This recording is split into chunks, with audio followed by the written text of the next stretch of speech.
Hi everyone, welcome to FL Powell & Sons Farming Diary. In today's video we're going to try and get some hay samples collected just to try and work out if there's any deficiencies in these girls' diet that would lead to the cause of them losing condition quite quickly. It's the same for the girls outside as well, so it'd be nice to try and get on top of this. So we feed a really simple diet here. We make hay and silage, and that's our only homegrown forage. So mainly our suckler cows get the hay and our growing store cattle get all of the silage. So the girls that are in the shed, the Gloucesters, they're on this stuff here, which is just permanent pasture meadow hay. It's nothing very special, but it was hopefully made quite well. It's got a fair bit of sort of greenness to it. It's got a really nice smell, so it'll hopefully produce some sort of good feed for them. Now, because we've got the issue where the Gloucesters are slightly losing condition because of the draw their calves taking from them, the vet suggested that we get some of this sampled along with the silage and the small bale hay, all from slightly different areas of the farm. The only silage we haven't got left to sample is the herbal ley silage, which I'll talk to you about more another time. But yeah, so we're just going to try and get some of this stuff into the bags, try and get quite an even sample across the whole stack. And then it'll give us a bit of an idea of the sort of protein content and then how much we have to match with beef nuts in order to try and put some condition back on the beef cows. So I'm thinking the best way of doing this is to try and get a little bit out of sort of a few bales on this stack to try and give an average of what we've got going on here. Now it was all made in the same area of the farm, but each bale does vary quite a bit. This is quite coarse compared to this bale, which is quite a soft bale. So not that it really matters because we're not putting it in TMRs where it has to be calculated quite specifically. You know, this is just for beef cows, but it's quite interesting just to sort of see what levels of protein we've got coming back and dry matter, that sort of thing. So it's worth a go anyway, just see what we get. I'm just going to stick the knife in towards the middle of the bale and try and pull out a small handful there, and then maybe the same with this one here, which, as I said, is quite a different bale. It's a lot softer, all made at the same time though. And what I'm thinking of doing is popping up and grabbing a couple more samples and then mixing it all together to get sort of a small bag just for them to sample in the lab. So the next is to do a couple of bales of our silage. Now I don't want to start making holes in this because the idea is that we don't let air into these bags so that they pickle and don't rot. So what I'm going to do is just try and make a small incision into two of them. It won't be such a varied sort of average sample of the whole stack, but it will give us an idea of roughly what it is. Now, really annoyingly, we made this in that really hot weather back in, I think it was early June 2022, and it dried too quick. The contractor couldn't get to us quick enough. He had a breakdown. So this is pretty much haylage, and it seems a bit of a shame because it almost could have just dried a bit more and been made into hay, and I wouldn't have had the cost of wrapping it in this plastic. But there we go, that didn't happen. So we're just gonna cut a little hole in this. I will be feeding this in the next day, so it doesn't really matter. Just getting a bit of the silage, or haylage, more like, out of there. This is much nicer here. This is towards the middle of the bale, so it's coming out quite well. Still has quite a nice smell to it, and it definitely has fermented somewhat, so it must have had some moisture in it when it was wrapped. So our next sample is to try and get some hay out of these small bales. So we make about 1,000 every year with a conventional baler. So these are the old 2-string bales, and before front loaders and telehandlers and the like, this is what most farmers used to make hay in. So they're a bit of a pain, but we do have a flat 8 grab to lift them up into the roof, unlike my father and grandfather that used to try and do it all by hand onto a trailer.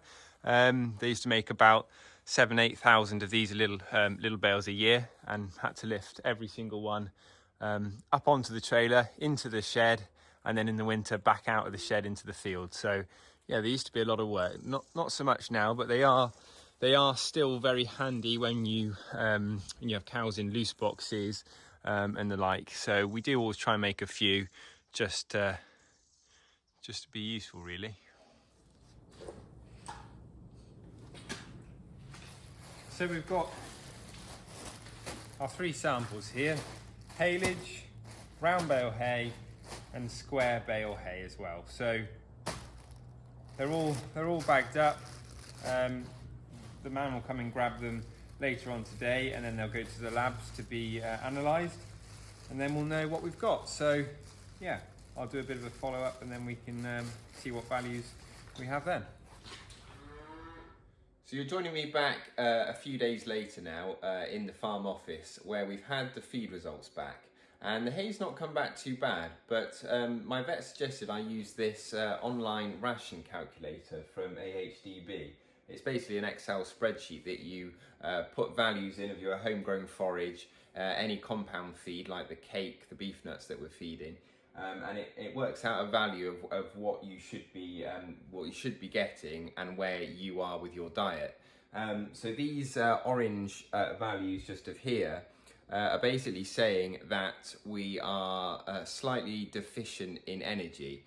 So that means the cattle are struggling to put their condition back on, being they're in lactation, feeding their calves. So that's metabolizable energy, and it can come in forms of rolled barley or molasses or sugar beets. So it's some of these that we need to look towards getting into that diet to try and increase this. So onto the phone tomorrow morning to try and see if we can get hold of some of them, hopefully cheaply. So we've had a delivery this morning of sugar beet pellets, and this is super beet, which is in the form of molassed rolled sugar beet. So that should provide an energy element to their diet.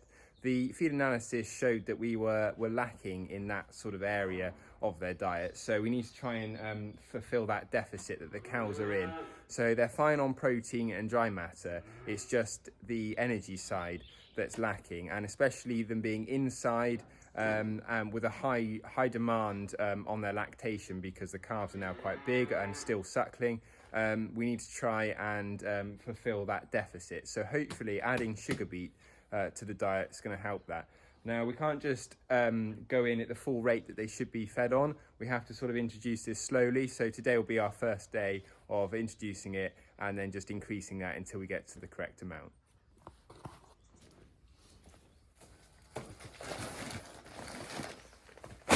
So the way I'm thinking of doing this is to add it with the beef nuts that we're already feeding. So I'm just going to open it up and then try and split a bag sort of between the 2 buckets and mix it in. So it looks very similar to the beef nuts. That's the beef nuts, and that's the sugar beet pulp. It's molassed, so it's sort of it's a little bit sweeter. So hopefully they should enjoy that.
So you'll notice that the calves are also eating this, and that should do them no harm at all.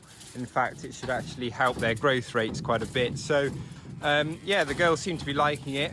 I've noticed that they seem to be eating around the sugar beet, sort of the pellets quite a bit, but then eventually when there's nothing left, they do then mop it up. So it's probably just because it's a little bit of a different taste compared to their beef nuts, but I'm sure they'll get used to it.